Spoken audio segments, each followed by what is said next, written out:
Hello students, कैसे हो आप सब। आई होप आप सब अच्छे होंगे। डियर स्टूडेंट्स, लास्ट वीडियो में हम लोग बात कर रहे थे SN1 रिएक्शन के बारे में। आई होप आप सभी ने उस वीडियो को देखा होगा। आज इस वीडियो में हम SN1 का दूसरा लेक्चर लेकर आए हैं और इस लेक्चर में हम लोग बात करने वाले हैं रेट ऑफ SN1 रिएक्शन के बारे में, यानी कौन से ऐसे फैक्टर हैं जो SN1 के रेट को अफेक्ट कर सकते हैं। आइए बिना लेट किए हुए हम लोग टॉपिक पे आते हैं। आज के क्लास का टॉपिक है बच्चों, factor affecting on rate of reaction. Factor affecting on rate of reaction. ऐसे कौन कौन से फैक्टर हैं जो रेट ऑफ रिएक्शन को SN1 के रेट को अफेक्ट कर सकते हैं। तो आज इसी टॉपिक पर हम लोग प्रॉपर बात करने वाले हैं, है ना। तो आप वीडियो में बने रहिए। आप ये वीडियो देखेंगे तो आपको सब कुछ समझ में आ जाएगा और आप आसानी से आंसर दे पाएंगे कहाँ पे SN1 फास्ट होगा। तो सबसे पहला फैक्टर जो है जो SN1 को इफेक्ट करता है बेटा, वो है stability of carbocation. Stability of carbocation. अगर आपने लास्ट वीडियो देखा है तो आपको पता होगा कि SN1 रिएक्शन 2 स्टेप में होता है। पहले स्टेप में क्या होता है, लिविंग ग्रुप लीव करता है और कार्बोकटायन का फॉर्मेशन होता है। और आपने जरूर सुना होगा कि जितना स्टेबल इंटरमीडिएट होता है उतना ही स्टेबल प्रोडक्ट बनता है। यानी इंटरमीडिएट में यहाँ पे कार्बोकटायन बना है, जितना स्टेबल कार्बोकटायन होगा उससे बनने वाला प्रोडक्ट उतना ही ज़्यादा होगा। तो स्टेबिलिटी ऑफ कार्बोकटायन जो होता है डायरेक्ट इफेक्ट करता है रेट ऑफ SN1 को। यानी जितना ज़्यादा स्टेबल कार्बोकटायन होगा वहाँ SN1 उतना ही फास्ट होगा। ठीक है, आपको एग्जाम्पल से समझाने की कोशिश करते हैं। सबसे पहला एग्जाम्पल जो मैं आपके सामने लेकर आ रहा हूँ, जैसे मान लो कि अपने पास एक कार्बोकटायन है।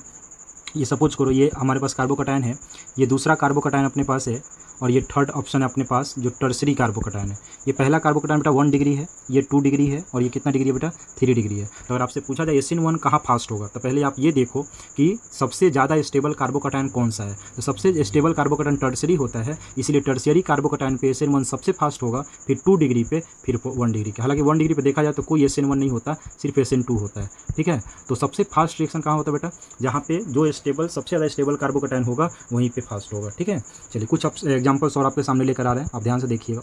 यहाँ पे अगर मैं आपसे कहूँ कि हमारे पास एक कार्बोकटायन, ये फर्स्ट ऑप्शन हो गया है ना, ये पहला ऑप्शन है।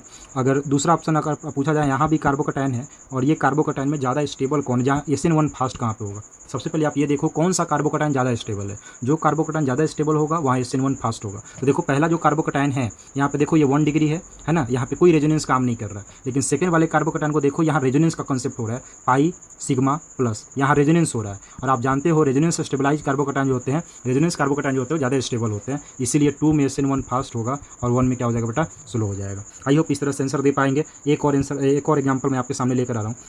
आप बताना कि SN1 कहाँ पे फास्ट होने वाला है। ठीक है, अगर ये अपने पास ये ऑप्शन है, आप ये बताओ कि SN1 कहाँ पे फास्ट होगा। पहला ऑप्शन अपने पास ये रहा और दूसरा ऑप्शन अपने पास ये है कि यहाँ ये देख के बताना है कि SN1 कहाँ पे फास्ट होगा। आप ज़रा ध्यान से देखो और बताओ कि SN1 कहाँ फास्ट होने वाला है। ठीक है, इस कार्बन प्लस है, देखो। हाँ, वेरी गुड। अगर आपने देखा तो पहले वाले ऑप्शन को देखा जाए तो ये पाई सिग्मा प्लस का कंसेप्ट बन रहा है।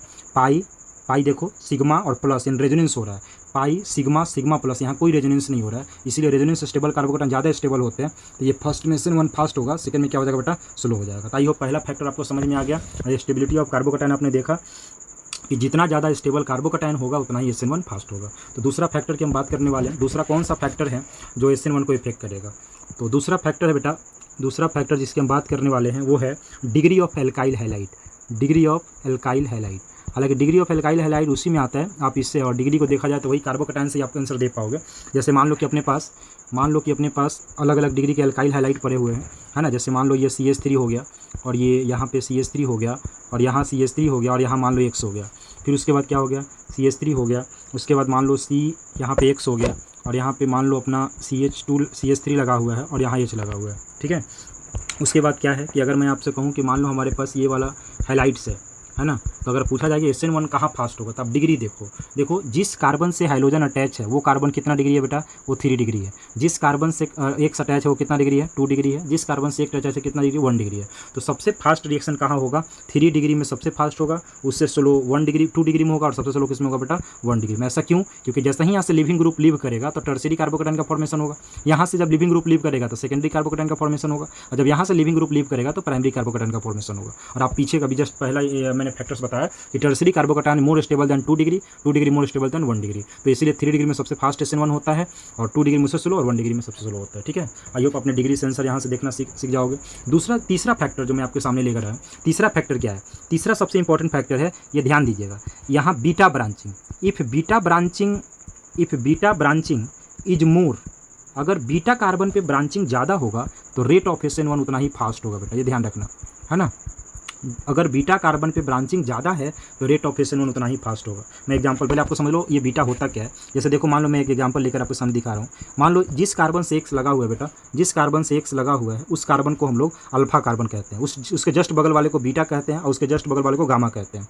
तो हम यहाँ कह रहे हैं बीटा ब्रांचिंग बढ़ना चाहिए, यानी बीटा कार्बन पे क्राउडिंग बढ़ना चाहिए, ब्रांचिंग बढ़ना चाहिए। अगर बीटा कार्बन ब्रांचिंग ज़्यादा है तो SN1 फास्ट होगा। एग्जाम्पल से मैं आपको समझाने की कोशिश करता हूँ। जैसे मान लो कि अपने पास एक एग्जाम्पल है कि अगर ये देखो, अगर आपसे क्वेश्चन पूछा जाए कि CH3 CH3 CH2, है ना, और यहाँ X, ये पहला ऑप्शन है अपना।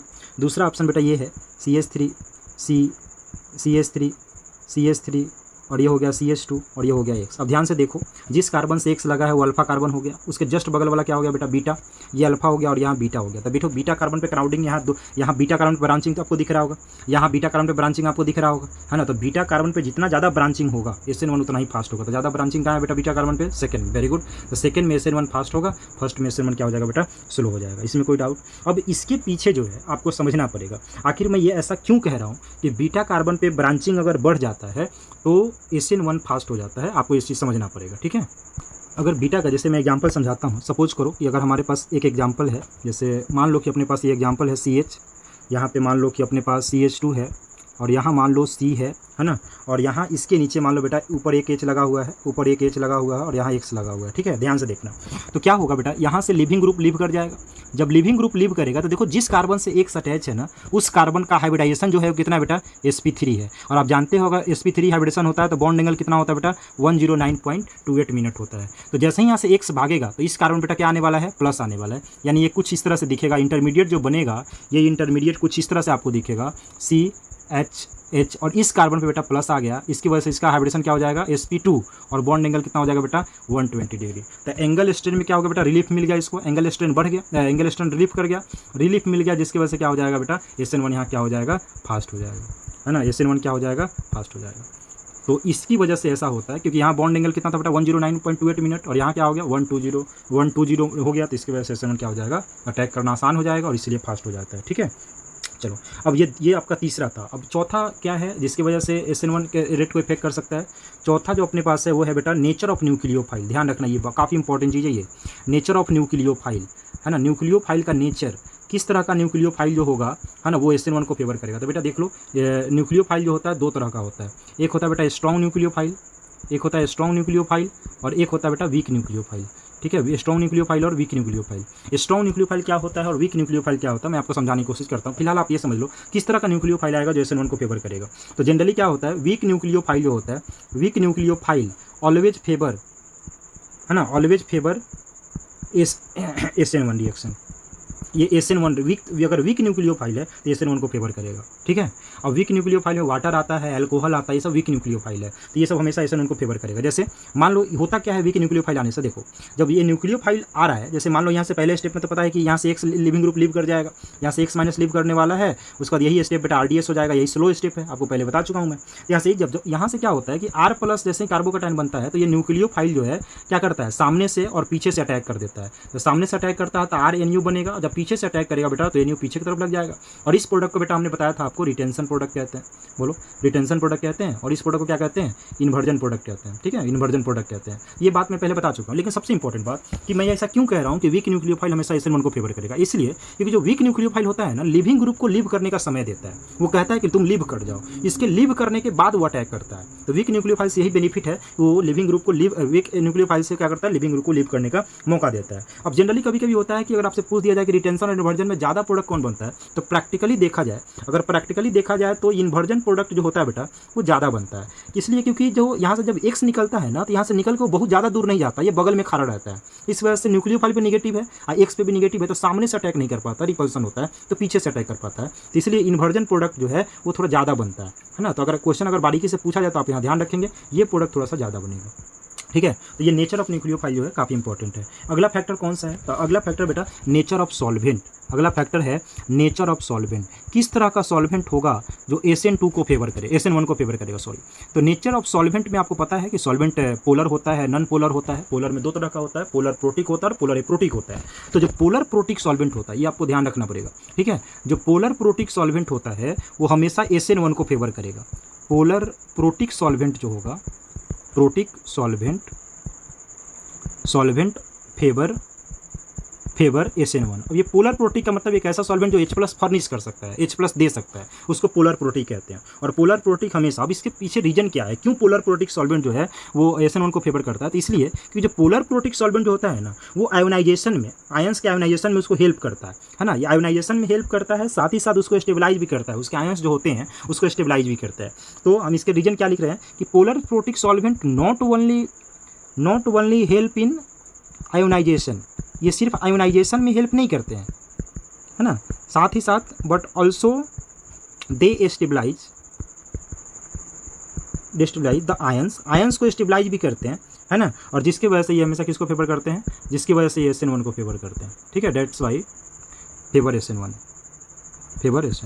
ठीक है। जैसे मान लीजिए हमें RX निकला, RX तो बेटा X निकल गया, तो R यहाँ बन गया, तो आयंस बना कि नहीं बना? यहाँ पे R+ बना, यहाँ से X निकल गया। तो इस आयंस को जो है ना स्टेबलाइज करने का काम करते हैं, इसको आयोनाइजेशन घुलाने का काम कौन करते हैं? पोलर प्रोटिक सॉल्वेंट करते हैं। ये इंपॉर्टेंट रीजन है, आपको ध्यान रखना है, ये जरूर ध्यान रखिएगा। लास्ट फैक्टर जो सबसे इंपॉर्टेंट है वो है नेचर ऑफ लिविंग ग्रुप, है ना। लिविंग ग्रुप कैसा होना चाहिए? देखो, ओवरऑल रिएक्शन कितना फास्ट होगा डिपेंड करता है कि डिपेंड करता है कि बेटा X कितना जल्दी यहाँ से बाहर जा रहा है, जो आपका लिविंग ग्रुप है वो कितना तेजी से लिव कर रहा है। तो गुड लिविंग ग्रुप याद रखिएगा, गुड लिविंग ग्रुप जो होते हैं, है ना, गुड लिविंग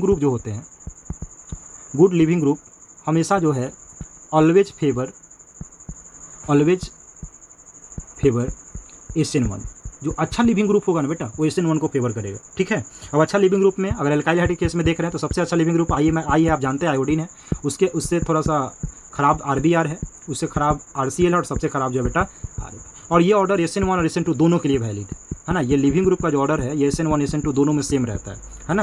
यानी बेस्ट लिविंग ग्रुप जो होता है दोनों फेवर करता है। एक इंपॉर्टेंट मैं नोट्स आपको बताता हूँ, याद रखिएगा, ये क्वेश्चन पूछा जाता है कि यहाँ पे अगर देखा जाए डबल बॉन्ड, मान लो बेटा ये C और यहाँ X है, ठीक है, क्या यहाँ पे SN1 होगा? तो ध्यान रखना, यहाँ पे बेटा SN1 नहीं होता है, क्योंकि यहाँ इसके बाद लोन पेयर होता है। लोन पेयर से ये क्या होता है कि यहाँ से रेजोनेंस होने लगता है। रेजोनेंस होने की वजह से यहाँ SN1 काफ़ी डिफिकल्ट होता है। SN1 के साथ साथ SN2 भी डिफिकल्ट होता है ना।